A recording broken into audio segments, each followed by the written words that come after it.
শুভেচ্ছা এবং আসসালামু আলাইকুম। আজকের ভিডিওটা অনেকের জন্যই খুবই গুরুত্বপূর্ণ হবে।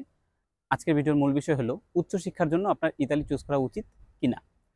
তো সিদ্ধান্তটা অবশ্যই আপনার হাতে। আমি আপনাদের কাছে কিছু ডিটারমাইনিং ফ্যাক্টরগুলো বলতে পারি যে এই বিষয়গুলো মাথায় রেখে আপনারা চুজ করবেন ইতালিতে আপনি উচ্চশিক্ষা নেবেন কিনা।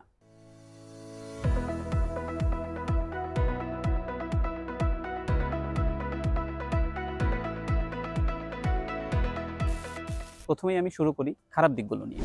প্রথমত, জার্মানি, নেদারল্যান্ড কিংবা ডেনমার্কের মতো কিন্তু ভালো ভিসা রেশিও ইতালিতে নেই। ইতালিতে ভিসা রেশিও খুবই খারাপ। তো আপনি যদি খুবই স্ট্রং প্রোফাইল না হয় ইতালিতে অ্যাপ্লাই না করাটাই বেটার হবে, কারণ ইতালিতে 100% গ্যারান্টি দিয়ে আপনি ভিসা পাবেন সেই সুযোগটা আসলে নেই, রিজেকশনের রেট অনেক বেশি। দ্বিতীয়ত হলো সময়। ইতালিতে অ্যাপ্লাই থেকে শুরু করে ভিসা পাওয়া পর্যন্ত অনেক বেশি সময় লেগে যায়, 8 থেকে 9 মাস। হয়তো বা জার্মানিতে আসলে আরও বেশি লাগে, 22-23 মাস অ্যাপয়েন্টমেন্টেই চলে যায়। কিন্তু জার্মানি বাদে অন্য যে কোনো দেশের চাইতে আমার মনে হয় ইটালিতে সবচেয়ে বেশি সময় লাগে। আপনি অ্যাপ্লিকেশন করবেন জানুয়ারি-ফেব্রুয়ারিতে, সেখান থেকে ভিসা পেতে পেতে আপনার সেপ্টেম্বর বা অক্টোবর লেগে যাবে। তার মানে এটা কিন্তু লম্বা একটা সময়, প্রায় 9-10 মাসের মতো একটা সময় আপনার কিন্তু অন্য কোনো দেশে অ্যাপ্লাইয়েরও সুযোগ থাকে না, অনেক বেশি একটা সময়। ইটালিতে অ্যাপ্লাইয়ের খরচ আসলে খুবই কম।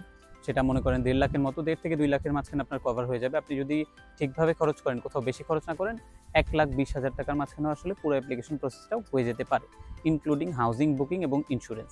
কিন্তু এখানে একটা সমস্যার ব্যাপার হলো, এখানে কিন্তু আপনার রিফান্ডেবল অ্যামাউন্ট নাই। মানে শুধুমাত্র ইন্স্যুরেন্স যদি আপনি ওয়েটালিতে করেন, এছাড়া আপনি আর কোথাও থেকে আসলে রিফান্ড পাবেন না। তার মানে এই যে 1.5 লাখ টাকা আপনি খরচ করছেন সেটা আপনি ব্যাক পাচ্ছেন না। তো পুরো টাকাটাই একেবারে আপনার ধরে নিতে হবে, যদি ভিসা না হয় এই টাকাটা আমার চলে গেল। নন রিফান্ডেবল অ্যামাউন্টটা একটা বড় অ্যামাউন্ট, এটা মাথায় রেখে অ্যাপ্লাই করবেন। চতুর্থ, আপনার যদি ইটালিতে ভিসা অ্যাপ্লাই করতে হয় সেক্ষেত্রে আপনার হাউজিং দেখাতে হবে। 1 বছরের হাউজিং অ্যাকোমোডেশন রেন্টাল কন্ট্রাক্ট দেখাতে হয়, যেটা পাওয়া খুবই দুষ্কর। এক দেশে থেকে আরেক দেশের অ্যাকোমোডেশন পাওয়া খুবই ঝামেলার একটা কাজ, বেশিরভাগ মানুষই এটা ম্যানেজ করতে পারে না, এবং হাউজিংয়ের কারণে কিন্তু অনেক রিজেক্ট আমরা গত বছর দেখেছি, এমনকি এই বছরও হচ্ছে। তো তার মানে এটা একটা বড় সমস্যা যে হাউজিং ম্যানেজ করা। অনেকেই হয়তো হাউজিং এনিওয়্যার বা সুবিতো থেকে বাসা ম্যানেজ করে ফেলতে পারেন, কিন্তু বেশিরভাগ ক্ষেত্রে বেশিরভাগ শহরেই আসলে ওইসব ওয়েবসাইটেও বাসা ম্যানেজ করা যায় না। তার ফলে এটার জন্য অনেক রিজেকশন হচ্ছে। 5 নাম্বার, ইটালিতে ভিসা রেজাল্ট দেওয়ার সময় কোনো সিকোয়েন্স মেনটেন করা হয় না। তো আপনি ভিসা অ্যাপ্লাই করলেন, 8-9 মাস সময় ব্যয় করে আপনি ভিসাটা অ্যাপ্লাই করলেন। এখন আপনার আগে অনেকে সাবমিট করে বসে আছে, আবার আপনার পরে অনেকে সাবমিট করেছে। তো আপনার পরের কারো রেজাল্টটা আসলে আপনার আগে হয়ে যেতে পারে, ফলে আপনি ঠিক জানবেন না যে কবে আপনার রেজাল্টটা দেবে। এটা খুবই অস্থির একটা খারাপ লাগার মতো ব্যাপার, যে আপনার রেজাল্ট কবে হবে সেটা আপনি বুঝতে পারছেন না। 2 থেকে 3 মাস আপনি খুবই অস্থিরতার মাঝখানে কাটাচ্ছেন এবং আপনার পরে সাবমিট করে আগে পেয়ে যাচ্ছে রেজাল্ট। তো এটা আসলে ঠিক ওইভাবে খারাপ না, বাট এটা খুবই খারাপ একটা অনুভূতি। তো এটাও আমি মেনশন করে রাখলাম। সর্বশেষ 6 নম্বরে যেই খারাপ দিকটা আমি বলবো সেটা আসলে সবার জন্য অ্যাপ্লিকেবল না, কিন্তু কিছু কিছু মানুষ যাদের জন্য এটা ইম্পর্টেন্ট তাদের জন্য আসলে এটা খারাপ বিষয়। সেটা হলো আপনি ইটালিতে স্পাউস নিয়ে আসতে পারবেন না। অফিসিয়ালি লিগালি স্পাউস নিয়ে আসার আসলে সিস্টেম আছে, কিন্তু আসলে ইন রিয়েলিটি আপনি আনতে পারবেন না। কারণ হলো স্পাউস নিয়ে আসার জন্য আপনার ইটালিতে একটা নির্দিষ্ট পরিমাণ ইনকাম দেখাতে হয়, যেটা স্টুডেন্ট অবস্থায় আসলে ইনকাম করা আপনার পক্ষে সম্ভব না। তার সাথে আপনার কিন্তু একটা নির্দিষ্ট মানের হাউজিংও দেখাতে হয় আপনার স্পাউসের সহ, যেটাও আসলে রেন্টাল কন্ট্রাক্ট সহ ম্যানেজ করা অনেক খরচের, এবং সেইটার সাথে ওই ইনকাম দেখানো, দুইটা একসাথে মিলিয়ে আসলে পড়াশোনা থাকাকালীন আপনি স্পাউস নিয়ে আসার কোনো সুযোগ নাই। তো সেক্ষেত্রে আপনার স্পাউস আনতে আনতে পড়াশোনারও দেখা যায় পরে আরও 1 বছর লেগে যায়। তো সেটা মাথায় রেখেই অ্যাপ্লাই করতে হবে, এবং যাদের স্পাউস নিয়ে আসার ইচ্ছার সাথে সাথে তাদের জন্য আসলে ইটালি না। তো অনেকগুলো খারাপ দিক বলে ফেললাম, সবই যে খারাপ আসলে তা না, অনেক ভালো দিকও আছে সব দেশের মতো ইটালিতেও, যার কারণে আপনার হয়তো মন চাইবে যে ইটালিতে না হয় অ্যাপ্লাইটা করেই দেখি, একটা চান্স নিয়েই দেখি। প্রথমত, ইটালিতে কিন্তু কোনো টিউশন ফি নেই। আপনার ফ্যামিলি ইনকাম যদি 24-25 হাজার ইউরোর নিচে থাকে তাহলে আপনার কোনো ইউনিভার্সিটিতেই আসলে টিউশন ফি দিতে হবে না। তো এই যে টিউশন ফি দিতে হবে না, এটা একটা বড় ধরনের বেঁচে যাওয়া। আসলে বিদেশে যারা পড়তে আসে তাদের অনেকেরই বড় একটা সময় চলে যায় চাকরি বাকরি করে টিউশন ফি তুলতে তুলতে, তো টিউশন ফিটা আপনার দিতে হচ্ছে না। আর এই যে টিউশন ফি ওয়েভারটা ফ্যামিলি ইনকাম বেসিসে, এটা আসলে সবাই পায়। আপনি বাংলাদেশ থেকে একটা ফ্যামিলি ইনকাম সার্টিফিকেট নিয়ে গেলেই ইজে করে ওইটা ওইখানে সাবমিট করতে পারবেন, এবং মোটামুটি বাংলাদেশের কাউকে আমি এখনো পর্যন্ত দেখিনি যে কিনা টিউশন ফি দিয়ে পড়ছে।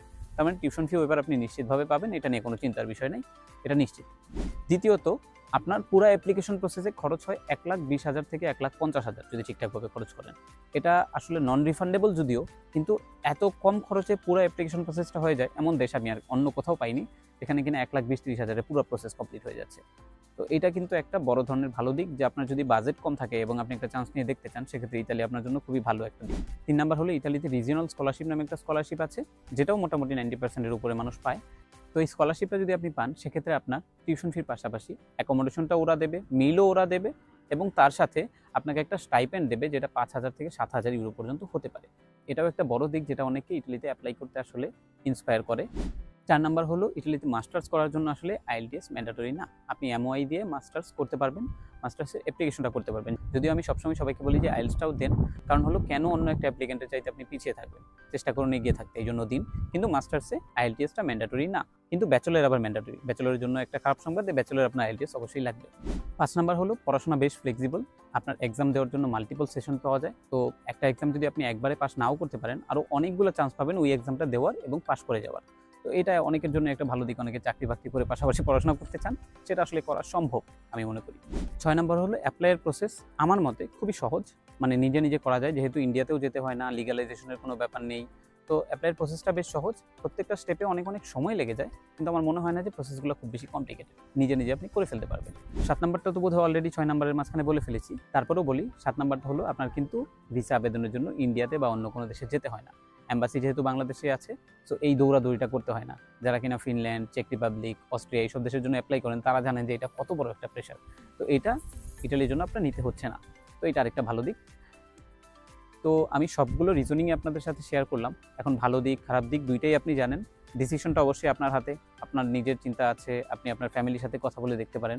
সব মিলিয়ে আপনার জন্য যদি মনে হয় যে এটা একটা প্রিফারেবল ডেস্টিনেশন, যে এই ভিসা রেশিওটা খারাপ হওয়ার পরেও বা খারাপ দিকগুলো চিন্তা করার পরেও এটা একটা ভালো ডেস্টিনেশন, আপনি অবশ্যই অ্যাপ্লাই করতে পারেন। আমি এক্স্যাক্টলি আপনাকে ভিসা রেশিওটা বলতে পারছি না, কারণ এম্বাসি ওই ডাটাটা পাবলিশ করে না, বাট আমি বলবো না যে খুবই ভালো একটা রেশিও। এই বিষয়টা মাথায় রেখেও আপনি যদি অ্যাপ্লাই করতে চান, আপনি অবশ্যই অ্যাপ্লাই করতে পারেন। যদি ভিসা পান, সেক্ষেত্রে বাকি সব সুযোগ সুবিধার চিন্তা করলে আমার মনে হয় না ইউরোপের আর কোনো ডেস্টিনেশনে এত কমফোর্টেবলি আপনি চলতে পারবেন।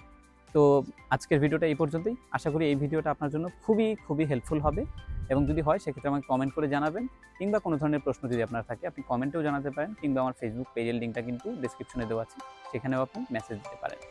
তো আজকে এই পর্যন্তই, ভালো থাকবেন, সুস্থ থাকবেন।